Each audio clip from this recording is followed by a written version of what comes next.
The text from Mom came while I was in the middle of my presentation. Come home right away. Big news. I ignored it, of course. In my family, big news usually meant Tamsin had gotten a parking ticket dismissed or found the perfect shade of highlights. I finished walking my team through the quarterly projections, trying to focus on their questions about market expansion rather than the 3 more messages that buzzed in my pocket. When I finally checked my phone, there were 5 texts and 2 missed calls. The house was lit up like Christmas when I pulled into the driveway. I could hear laughter spilling out onto the porch, that particular kind of laughter that meant champagne was flowing freely. Through the window, I saw Tamsin in the center of our living room, gesturing animatedly while Mom clutched her chest and Dad beamed.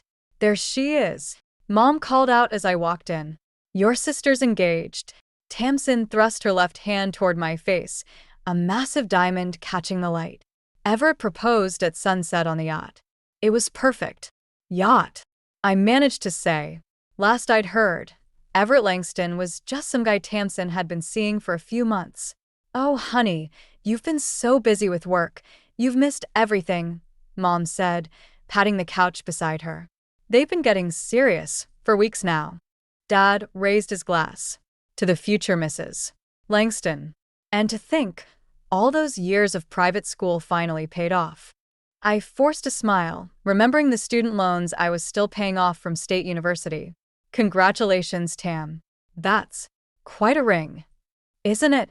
Tamsin twirled, her silk dress floating around her. We're thinking's a winter wedding. Something elegant at the plaza. Oh. And guess what? Everett's family has connections with that publishing house you were trying to get into last year. Funny how things work out, right? My throat tightened. I'd spent months perfecting that manuscript, only to have it rejected without explanation. Yeah. Funny. Arya, dear, Mom interrupted, would you grab more champagne from the kitchen? We need to toast properly. In the kitchen, I gripped the counter, taking deep breaths. Through the doorway, I could hear Tamsin describing her dream wedding, Mom's delighted gasps, Dad's proud chuckles. The same soundtrack that had played my entire life. My phone buzzed, a message from Jackson. How'd the presentation go? Killed it, I bet. I stared at his text, then back through the doorway, where my family continued celebrating without me. Something shifted inside me, like a gear finally clicking into place. I'd spent years trying to earn their attention, their approval. Maybe it was time to stop trying. I grabbed the champagne bottle, plastered on a smile, and walked back into the living room. Let them have their perfect evening. I had other plans forming. I met Jackson at our usual coffee spot the next morning, my promotion packet burning a hole in my bag. He took one look at my face and ordered me a double shot. That bad, huh? Tamsin's engaged, I said, spreading cream cheese on my bagel with more force than necessary. To Everett Langston. The publishing house guy? Jackson's eyebrows shot up. Wasn't he dating someone else like 2 months ago? Apparently, they're soulmates now. Getting married at the plaza this winter. The bagel was completely mutilated at this point. Mom's already talking about dress fittings. And your promotion? Didn't even get a chance to mention it. My phone buzzed, another group text from Mom about bridesmaid dresses. They're meeting with wedding planners today. Want to guess who's expected to take notes? Jackson leaned back, studying me. You could always say no. Right. Because that worked so well at Christmas when I tried to skip the family photos. I showed him my phone screen, where Mom had added a 3rd message about my sisterly duties. Speaking of duties, he said carefully, isn't today your meeting with the board about expanding the Asia market? I checked my watch and swore. The meeting was in 30 minutes, and I still needed to review my figures. As I gathered my things, my phone rang, Tamsin's face lighting up the screen. Hey sis, quick favor? Could you stop by the florist on 4th Street? They're holding samples for the centerpieces, but I'm stuck at brunch with Everett's mother. She's just dying to get to know me better. Tam, I have a board meeting. Please? Mom's so stressed about everything being perfect, and you know how she gets. Besides, it'll only take a minute. I could picture Mom's anxious hovering, her need for everything to be just so. Fine. Text me the details. You're the best. Tamsin's voice dripped honey. Oh, And while you're there, could you price out the premium packages? Everett's family is covering everything, but I want options. After hanging up, I caught Jackson's expression. Don't start. Wasn't going to say anything. He stood, grabbing his coat. Just remember, you're allowed to have your own life, your own priorities. I know that. Do you? He squeezed my shoulder. Because from where I'm standing, you're still letting them write your story. I watched him leave, his words echoing in my head. My phone buzzed again, Mom this time, asking if I could swing by the house to help with venue research. The board meeting presentation sat untouched in my bag, while my family's demands piled up like storm clouds. Something had to give. I just wasn't sure what, or who it would be. I found the mortgage paperwork by accident. Dad had always been meticulous about filing, but the document sat askew on his desk. It's read, approved, stamp still fresh. The numbers made my stomach drop. They'd borrowed against the house they'd spent 30 years paying off. Just looking for those venue brochures, Mom said behind me, making me jump. Her eyes darted to the papers in my hand. Oh, that's nothing. Just some refinancing. $300,000 isn't nothing, Mom. The paper trembled in my grip. That's more than the house is worth. Your father and I know what we're doing. She reached for the document, but I pulled it away. Does Tamsin know that you're mortgaging your retirement for her wedding? Don't be dramatic. Everett's family is handling most of the expenses. Most. I flipped through the pages. What about this deposit for the plaza? The custom ice sculptures? The string quartet from Vienna? Mom's face hardened. Your sister only gets married once. If you're lucky, I muttered, thinking of Tamsin's string of broken engagements in college. That's enough. She snatched the papers from my hands. Tamsin deserves her dream wedding. Your father and I are happy to help. Help? You're bankrupting yourselves. The words echoed off the walls. What happens when the payments come due? We'll manage. Mom's voice took on that familiar, dismissive tone. Though I suppose you wouldn't understand, never having been engaged yourself.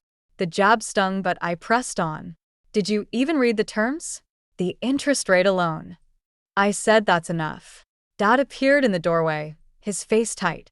Your mother, and I don't need financial advice from you. But, actually, he continued, we need you to co-sign some paperwork. The bank wants additional guarantors. The room seemed to tilt. You want me to what? It's just a formality. Mom touched my arm. We're family. We help each other. I stepped back, remembering all the times they'd dismissed my career choices, my achievements, my independence. No. No.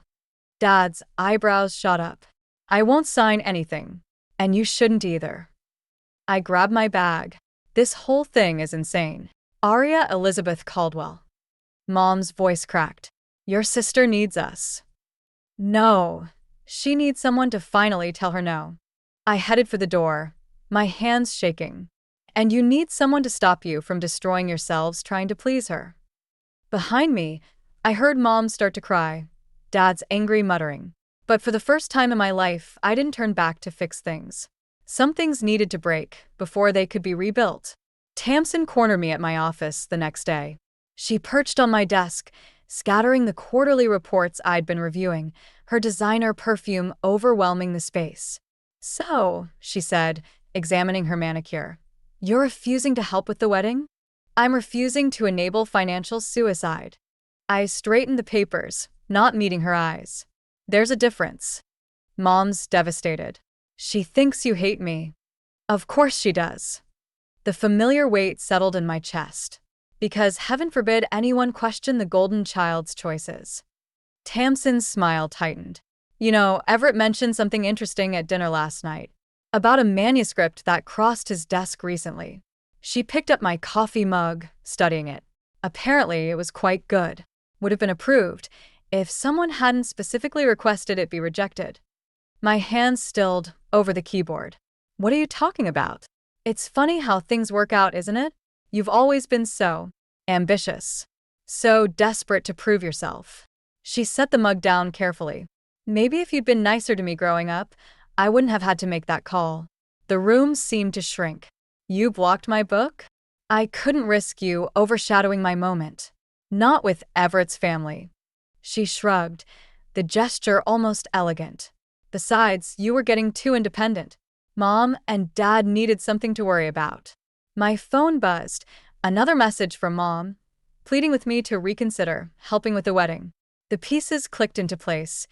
Years of sabotage, of carefully orchestrated failures, all designed to keep me in my assigned role. Get out, I said quietly. Don't be dramatic. This is what sisters do. We help each other maintain balance. Tamsin stood, smoothing her dress. Now, about the wedding. I need you to sign those papers. Otherwise, I might have to mention to Everett's family how unstable you've been lately. Imagine what that could do to your career. I thought about my promotion, about the Asia market expansion I'd worked so hard to secure, about how quickly it could all disappear with one whispered word from the right person. You really are a piece of work, I said, my voice steady despite the rage building inside me. I prefer to think of it as being practical. She headed for the door, then paused. Oh, and wear the blue dress to the engagement party tonight. The green one makes you look sallow. We can't have that in the photos, can we? After she left, I sat in my silent office, staring at my computer screen. Then I opened a new document and began to type. If Tamsin wanted to play games, it was time to change the rules. I wore red to the engagement party. Blood red. The kind of color that demands attention, that refuses to fade into the background. Tamsin's face when I walked into the country club was worth every penny of the rush tailoring. Everett broke away from his circle of admirers, catching my arm.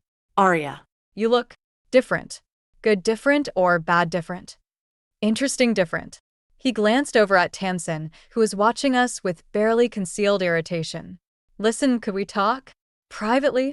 We found a quiet corner near the terrace. Everett loosened his tie, looking less like the polished businessman and more like someone carrying a heavy weight. Your sister, he started, then stopped. Has she always been manipulative? Controlling? Take your pick. He winced. Yesterday, I found some discrepancies in the wedding budget. Large transfers to personal accounts, expenses that don't match the vendor's quotes. My manuscript rejections suddenly made more sense. Let me guess, she said she was handling everything? Among other things. He ran a hand through his hair. My family's reputation. We can't afford scandals. Then maybe you should look closer at who you're marrying. Before he could respond, Mom appeared, her smile brittle. Arya, darling, could you help in the kitchen? There's an issue with the catering. I'm talking to Everett. Now, please. Her grip on my arm was steel beneath silk. In the kitchen, she rounded on me. What are you doing? Having a conversation. Don't play innocent. I saw how you were looking at him. She lowered her voice. Your sister loves him. Does she? Or does she love what he represents? Why must you always compete with her? The laugh that escaped me was harsh. Compete? Mom, she sabotaged my book deal. She's been actively working to keep me down, and you've been helping her do it. That's ridiculous. You're just jealous because… Because what? Because I worked for everything while you handed her the world. My voice cracked. Because I'm finally seeing through the perfect family facade? The kitchen door swung open. Tamsin stood there, her designer dress matching the ice in her eyes. Mother, the Langstons are asking for you. She waited until Mom left before turning to me. Having fun. Just getting started. You really want to play this game? She stepped closer. Remember what I can do to your career. I thought about the documents on my laptop. Screenshots of suspicious transfers, records of her past manipulations, all carefully compiled. Maybe I'm not the only one with something to lose. Her smile faltered, just slightly. For the first time, I saw fear flicker across her face. Good. Let her wonder what else I knew, what else I might do. The party continued outside, champagne flowing, cameras flashing. But in that kitchen, something shifted. The game wasn't just about survival anymore. It was about justice. The call came at midnight, 3 days before the wedding. Everett's voice was tight, controlled. Check your email. Now. I opened the attachment with trembling fingers, financial records, text messages, emails. Evidence of Tamsin's elaborate web of lies and manipulation, stretching back years. Not just the wedding funds, but company accounts, forged documents, everything. She's been stealing from my family's foundation, Everett said, using the wedding expenses as cover. My stomach lurched. How much? Enough to trigger a federal investigation. A pause. Your parents' signatures are on some of these documents. The room spun. Mom and Dad might lose more than their house. They could face criminal charges. All because they'd been too blind to see what Tamsin really was. My phone buzzed again. Tamsin calling. I let it go to voicemail. I've called off the engagement, Ever continued. My lawyers are meeting with the board tomorrow. What about my parents? That depends on how cooperative everyone is. His voice hardened. And how quickly the money is returned. I thought of the evidence I'd gathered, safely stored on my laptop. It seemed almost childish now, compared to this. I need to go. I drove to my parents' house through the rain, rehearsing what I'd say. But when I arrived, Tamsin was already there. She stood in the living room, mascara streaking her face, while Mom sobbed on the couch. Happy now? Tamsin spat. You got what you wanted. Everything's ruined. Me? You did this. All of it. I had to. She grabbed a crystal vase, her own engagement gift, and hurled it at the wall. You were always the smart one, the responsible one. I had to be something else. Girls, please, Mom whimpered. We can fix this. Fix it. Dad emerged from his study, looking older than I'd ever seen him. The police are coming tomorrow. The Langstons are pressing charges. We'll lose everything, Mom whispered. Tamsin turned to me, her eyes wild. Help me. You're good with numbers, with fixing things. We can make this go away. For a moment, I saw her as she really was. Not the golden child, not the manipulator, but a scared little girl who'd spun too many lies. My sister. Please, she said. I'll make it right. I'll tell them about the book deal. About everything. Just help me. I looked at my parents, broken on the couch. At the shattered vase. At 28 years of enabling and denial lying in pieces around us. No, I said quietly. I won't help you hide anymore. The silence that followed was deafening. Outside, sirens wailed in the distance, growing closer. I found Tamsin in our childhood treehouse at dawn, her designer clothes replaced by an old sweater I'd left behind years ago. The police had been and gone, leaving our parents to deal with their lawyers. The house below us was dark, silent. Remember when Dad built this? Tamsin's voice was hoarse. You designed the blueprint on your math homework. You picked the paint color. I settled across from her, the wooden boards creaking. Cotton candy pink. I always hated that you could draw straight lines without a ruler. She pulled the sweater tighter. That you knew what you wanted to be when you were 12. That you didn't need anyone's approval to be happy. Didn't need or couldn't get? Her laugh was hollow. God, we're a mess, aren't we? I spent years trying to tear you down because I thought it would make me feel taller. And you. She met my eyes. You wanted me to fall so badly, you almost helped push. I wanted justice. No. You wanted what I had. The spotlight. Mom and Dad's attention. She pulled something from her pocket, a crumpled manuscript page. I kept this, you know, from your book. It's good. Really good. My throat tightened. Why did you do it? Not just the book. All of it. Because being the favorite is like walking on water. The moment you stop performing the miracle, you drown. Her hands shook. I thought if I could just get married, secure that perfect life everyone expected, I could finally breathe. Instead, you committed fraud and nearly destroyed our parents. I know. Tears fell onto the manuscript page. The funny thing is, you're the only one who ever saw through me. Maybe that's why I worked so hard to hurt you. Dawn light filtered through the treehouse window, painting shadows on the walls we'd decorated together decades ago. Below, a car door slammed, probably another lawyer or detective. I can't fix this for you, I said quietly. I know that too. She straightened, wiping her eyes. But maybe you could help me face it? Not hide it or excuse it, but actually face it. I thought about the years of manipulation, of being pushed aside, of watching her shine while I struggled in shadow, about revenge and justice and the thin line between them. On one condition, I said finally, no more lies. To anyone, especially yourself. She nodded, then reached for my hand, the same way she used to when we were kids, scared of thunderstorms. This time, though, the gesture wasn't manipulation or performance. It was a lifeline. The sun rose fully, turning the cotton candy pink walls golden. Below us, our old life was ending. But maybe in its place, something honest could finally begin to grow. 6 months later, I sat across from my publisher, watching her flip through my manuscript. Not the original one, a new story, born from the ashes of what our family had become. It's raw, she said. Honest. The sister relationship, especially, based on personal experience. She smiled knowingly. I heard about the Langston scandal. Your sister's doing well in the rehabilitation program. I nodded, thinking of Tamsin's weekly letters from therapy, each one more self-aware than the last. Small steps. Outside her office, the city hummed with life.